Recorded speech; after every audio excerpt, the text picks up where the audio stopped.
welcome to the news tonight, where we get you the day's top stories. I'm Tracy Shilchi, and here are the headlines. Prime Minister Narendra Modi reviews progress of key infrastructure sectors, urges officials to explore new technologies to ramp up road building and boost coal output.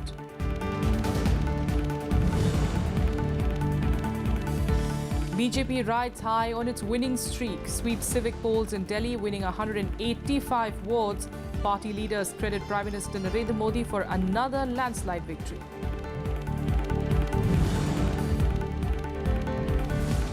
India and Sri Lanka signed significant MOU on economic cooperation, both the nations to jointly construct petroleum refinery in the Trincomalee port.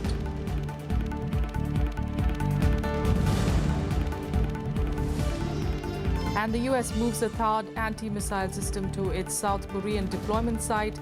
China urges superpower to withdraw system, saying that it will disturb the region's delicate balance.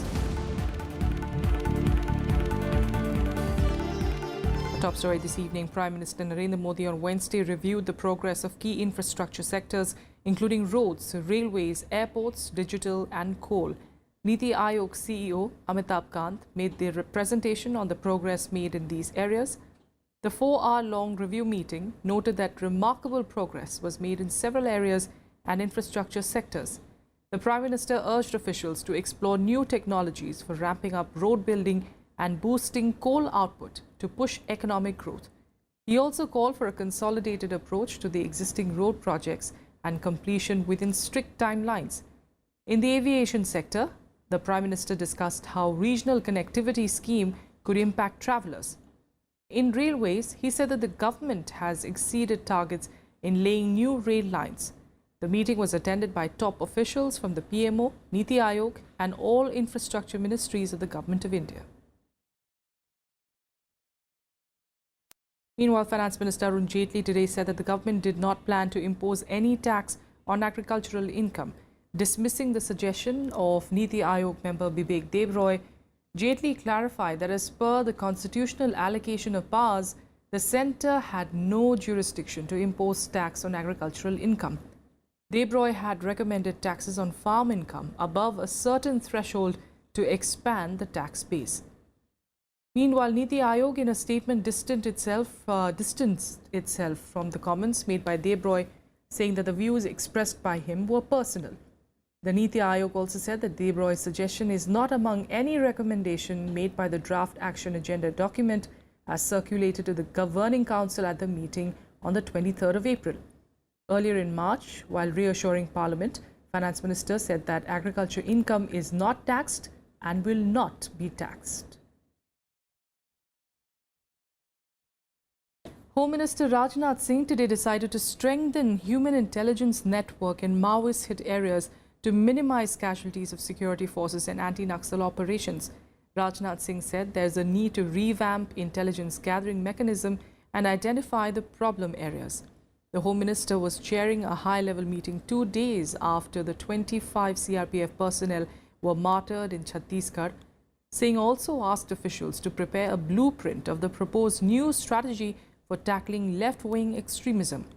The top security brass, including the National Security Advisor Ajit Doval and others, also discussed and focused on recalibration of the anti-Naxal strategy. Now, continuing its winning momentum, the BJP once again won the Delhi civic polls, registering a hat-trick. The win consolidates BJP's position, leaving the ruling Aam Aadmi Party at a distant second after the party's massive victory in the Delhi Assembly polls just 2 years back. The Congress was pushed to the third position, winning only 28 out of the 270 seats. Another landslide victory for the BJP, and this time in the national capital in Delhi. Bucking a 10-year anti-incumbency, the party retained its hold on Delhi's municipal corporations for the third time in a row. It made huge gains in the civic bodies of North, South and East Delhi, winning as many as 181 of the 270 seats that were contested. The Aam Aadmi Party came a distant second with 48 seats, while the Congress managed just 30 seats. BJP leaders credited Prime Minister Narendra Modi for the unprecedented victory. In the North MCD, out of 103 seats, the BJP bagged 64 seats, while the Aam Aadmi Party took 21. The Congress won 15 seats. Of the 63 East Municipal Corporation seats, the BJP won 47 wards, while the AAP took 11 seats. The Congress managed only 3. In the South MCD, out of the 104 seats, the BJP won 70. The AAP and the Congress bagged 16 and 12 seats respectively. नकारात्मक राजनीति नहीं चलेगी, बहानेबाजी की राजनीति नहीं चलेगी, सकारात्मक तरीके से विकास के रास्ते पर सबको साथ लेके चलने वाली राजनीति चलेगी और दिल्ली की जनता ने मोदी जी की 3 साल की जो कामकाज है सरकार का, उस पर एक प्रकार से मोहर लगाया है। क्योंकि मुझे ये भी पता चल रहा है कि जब से निगम का चुनाव हो रहा है, इस स्तर पे इतने मतों से, इतने सीटों के साथ किसी एक पार्टी के पक्ष में दिल्ली ने मतदान नहीं किया। ये पहली बार हो रहा है कि 180 से ज्यादा सीटें 272 में एक पार्टी को मिल रही हैं। The emphatic victory for the BJP came as a total shock for the ruling Aam Aadmi Party, that is witnessing a massive erosion of support since its clean sweep in the 2015 assembly polls. The party attributed its loss to what it called EVM tampering. ये अगर difference 2-4 seat का होता तो मान लेते कि हाँ ठीक है, पर जिस तरह का डिफरेंस सामने आया है वो बिल्कुल भी यकीन नहीं करने लायक है। उस पर यकीन नहीं हो सकता कि ये बिना ईवीएम के रिगिंग के ये इतना बड़ा डिफरेंस हो सकता है। Vehicle can only be explained that there are serious doubts about the EVM. The way it has been manipulated, the kind of evidences which has come up, it clearly shows that Indian democracy is in danger. While the Congress regained some lost ground, it still found itself in a dismal third place. Accepting defeat, Delhi Congress Chief Ajay Makhan, Delhi in charge PC Chako and AICC General Secretary Gurudas Kamath resigned from their posts. वहाँ से कांग्रेस को निकल कर आना चाहिए था, एक aggressive campaign करना चाहिए था, वो नहीं हुआ। Parties should have an opportunity to put things in order and to improve the situation. So for that matter, I think it is incumbent on our part that having failed, we should leave the post. The high-stakes municipal elections that were held on 23rd April saw a voter turnout of 53.58%. 2,537 candidates were in the fray for the 3 corporations. Elections were cancelled in 2 wards after the deaths of candidates.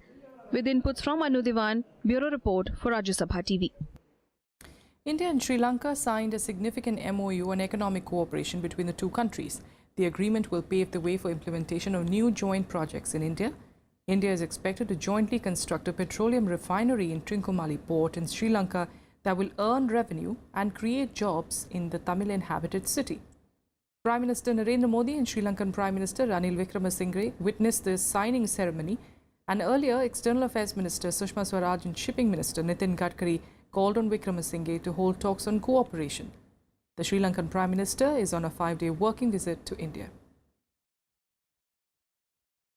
In other news, markets continued to rise for the 3rd day in a row, with the Sensex closing above the 30,000 mark for the first time, backed by banking and financials, auto and fast-moving consumer goods stocks. The Nifty also ended at a record closing high of 9,351 on the back of widespread buying and sustained foreign fund inflows. The rupee rose to 63.93 per dollar, its highest since August 2015, compared to its close of 64.26 on Tuesday. The markets are driven by an upbeat sentiment in the global markets on the back of robust US corporate earnings and a centrist victory in the first round of the French presidential elections. On Tuesday, the broader Nifty closed at an all-time high of 9,306, while the Sensex ended up 1% higher at 29,943 on global cues and robust earnings by Reliance and other blue-chip companies. AIADMK Amma faction leader TTV Dinakaran was today sent to 5-day police custody by a Delhi court in alleged Election Commission bribery case. Dinakaran was arrested last night in connection with trying to bribe EC officials to get the AIADMK's 2 leaves election symbol for his faction. The court also gave permission for custodial interrogation, allowing Delhi police to quiz Dinakaran on his custody till the 1st of May. Mallikarjuna, a friend of Dinakaran, was also remanded to police custody for 5 days. Today, I argued that the arrest was totally unwarranted. It is contrary to the judgment of the Supreme Court, and the police custody remand is contrary to the Delhi High Court rules, which specifically says that police custody remand is an exception. It should not be given just for the heck of it. So we argued on merits and we submitted to the court, but ultimately the court has given police custody remand for 5 days. So he'll be produced again after 5 days. In another development, banners featuring AIADMK General Secretary V.K. Sasikala were pulled down from the party headquarters. Welcoming the move, the Pannirselvam camp said the removal of the banners was the first step in implementing their core demand of removing Sasikala from the AIADMK. The Amma faction, however, said that the removal of banners had nothing to do with the demand of its rivals. We are happy that some of the steps that they've taken, we are very happy with, especially removing the posters of Sasikala. We are very happy. Regarding the negotiations per se, there is no specific decision taken as to when we will go. Now to West Bengal, where BJP President Amit Shah on Wednesday rejected the Trinamool Congress's charge of trying to frame its party leaders in a Narada case. Amit Shah said that the entire world had seen the video of the misdemeanor. He added that Mamata Banerjee had developed what he called a BJP phobia. Earlier, the TMC chief had alleged that Narada was a political game and had asserted that her party will fight it politically. और नेता सारे television पर दिखाई पड़ते हैं, क्या षड्यंत्र है? आप पैसा लेते हुए दिखाई पड़ते हो, जवाब क्या है? ये कोई कोरा आरोप नहीं है, आपके पास जवाब है इसका? आपने देखा है क्या वो टेप? अंदर तृणमूल के नेता दिखाई पड़ते हैं या नहीं दिखाई पड़ते? आप उनको क्यों नहीं पूछते? The Supreme Court on Wednesday heard a petition challenging the government's decision to make Aadhaar card mandatory for PAN cards. The Supreme Court today asked why lawmakers did not raise objections on the move. The bench said that the purpose of Aadhaar was to extend benefits of government welfare schemes to the poorer sections. The court also referred the government to its order in 2015 when it made the Aadhaar optional. Arguments on the issue remained inconclusive. The case will be next heard on Thursday. With that, some quick updates from across the country and nationwide. The Supreme Court on Wednesday suggested the centre to give statutory status to NGO registration and funding process instead of existing guidelines. The court also asked the centre to apprise it within 8 weeks whether it is intended to continue with the present guidelines or would likely regulate the NGO through legislation.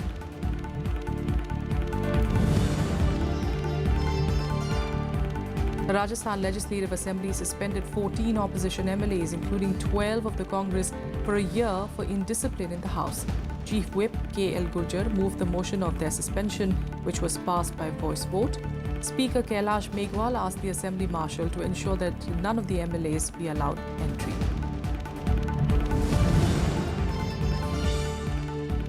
At least 3 people were killed and 70 others missing after a jetty submerged in Hooghly River due to high tide in Bhadreshwar of Hooghly district in West Bengal. Rescue operations are still on.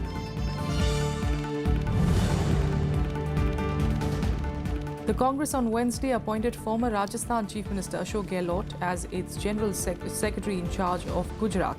This comes as the state is going for assembly polls later this year. Gehlot replaced Gurudas Kamath, who was handling the party's affairs until now. The Congress has revamped the entire team to put up a stiff fight to the BJP in the state. A 55-year-old Pakistani national who crossed the international boundary accidentally was handed over to the Pakistan Rangers by the BSF on Wednesday. According to BSF, the troops of border outpost of Kasawal sector had contacted the Pakistani Rangers and handed the Pakistani national over to them on humanitarian grounds.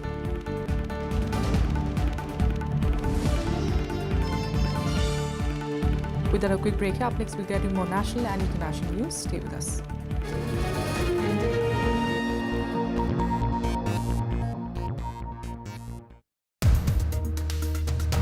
Make this country into a Congress Mukt Bharat. Are you going to resort to the same strategy where you'll be breaching the fortresses of other parties? Congress is a culture. We have to get rid of that culture. RSS will be emboldened now with the kind of mandate which BJP has got, and they will try and impose a Hindutva agenda. Does it really isolate the minorities, especially the Muslims? All those who have been talking like this, they have always tried to disturb the secular character of this country. Health policy also talks about increased spending, about 2% of the GDP. That figure is insufficient. These are all wrong notions. We have to increase the capacity to spend. Watch To The Point with Union Health Minister Jagat Prakash Nadda only on Rajya Sabha television.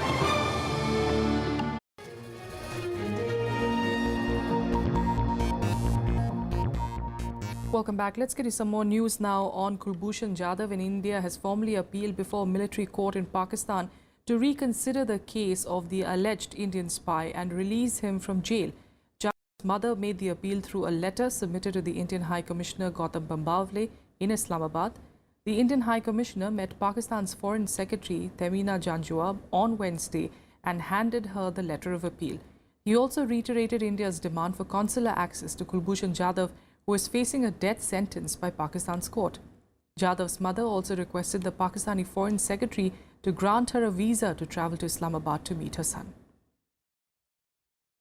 जो appeal 40 दिन के अंदर दर्ज करनी थी वो आज मैंने दर्ज की है पाकिस्तान के फॉरेन सेक्रेटरी साहिबा के साथ। तो अपील जो है जो 40 दिन के अंदर दर्ज होनी थी वो हमने की है और हम ये चाहते हैं कि कुलभूषण जाधव को जल्दी से जल्दी रिहा कर दिया जाए।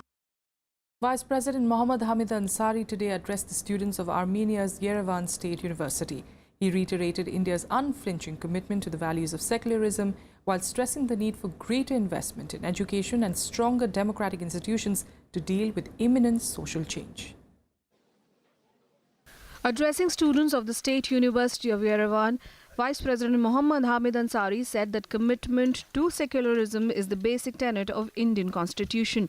He added there was no contradiction in the value system. There is a difference between commitment and performance, and that is the stage to which we have to keep walking.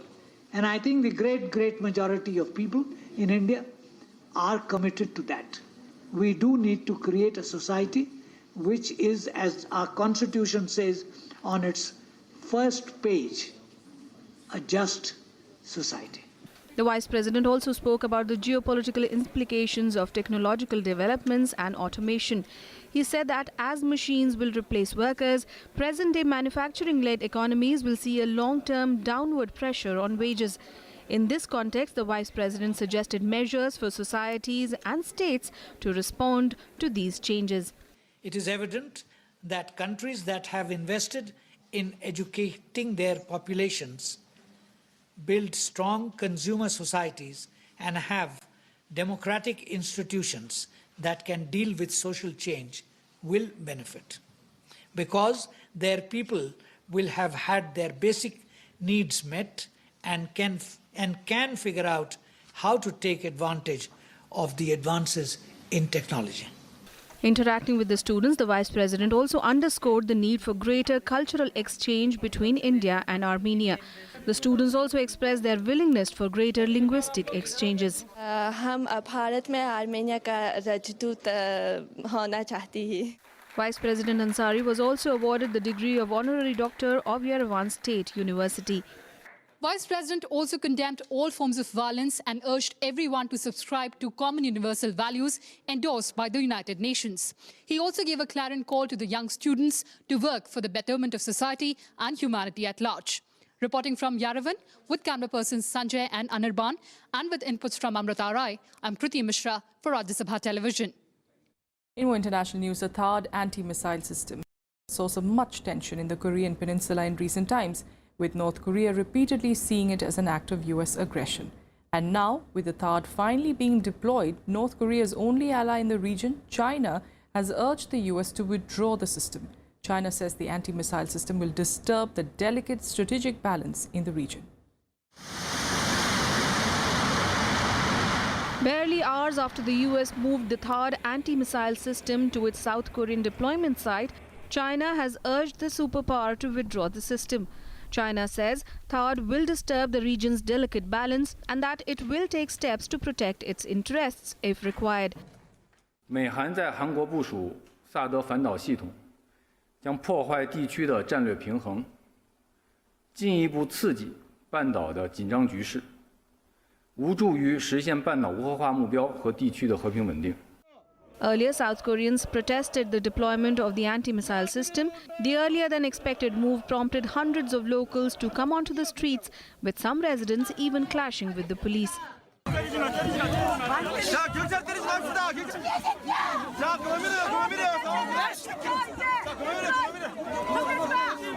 Washington and Pyongyang have been building up pressure on each other in recent weeks. The US recently sent an aircraft carrier group and nuclear submarine to the region, even as North Korea continues to defy UN sanctions to conduct more missile launches. Bureau Report, Rajya Sabha TV. China on Wednesday launched its new aircraft carrier and the latest sign of growing military strength. It is the country's second aircraft carrier and the first to be made indigenously. The currently unnamed ship was transferred into the water in the northeastern port of Dalian and will reportedly be operational by 2020. The move by China comes amid heated rhetoric between the US and North Korea and ongoing tensions in the South China Sea. China has only one operational aircraft carrier, the Liaoning, which it bought from Ukraine and refitted. And here are more updates from across the world in Global Buzz.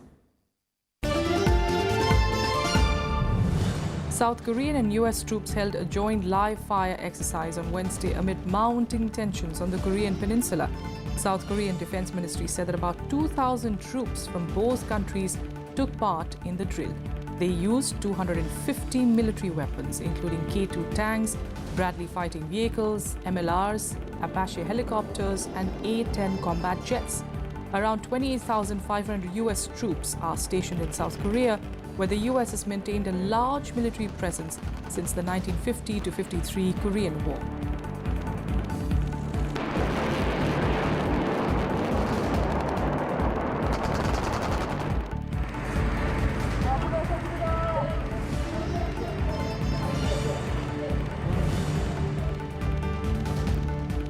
Tensions in the South China Sea are expected to top the agenda at this year's ASEAN summit, which will start later this week in the Philippines amid tight security. Negotiators from China and ASEAN met in Indonesia and Cambodia over the last few months to decide on a final draft of a code of conduct for the waterways. Regional security issues, North Korea's nuclear program, as well as trade and economic partnership are also expected to be high on the agenda.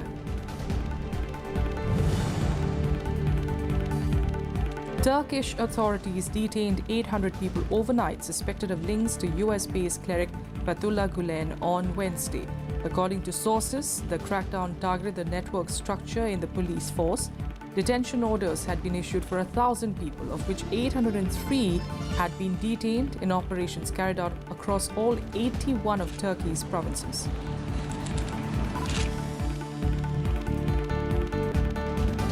And that's it on the news tonight from the entire team here. Good night. We'll see you again tomorrow.